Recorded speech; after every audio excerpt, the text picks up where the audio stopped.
Nathan Myhrvold, Laws of Software. So ito si Nathan Myhrvold, dati siyang taga Microsoft. Dati siyang Chief Technology Officer sa Microsoft. So nag-formulate siya ng laws of software. So sabi niya, software is a gas, expands to fit whatever container it fits in. So ibig sabihin, yung software daw parang gas. So nag-e-expand siya hanggang sa maubos yung storage space na available. Kinakain niya kahit yung available storage, which is totoo. Kaya nasabi na yung software daw is a gas.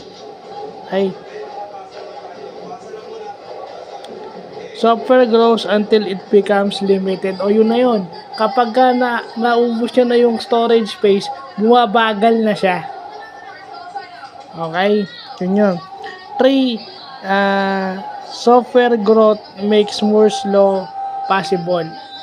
So, ano ba yung Moore's Law? Every 18 to 24 months, nag-grow yung growth ng isang hardware. So, tinatranslate natin sa software yun. Pwede rin.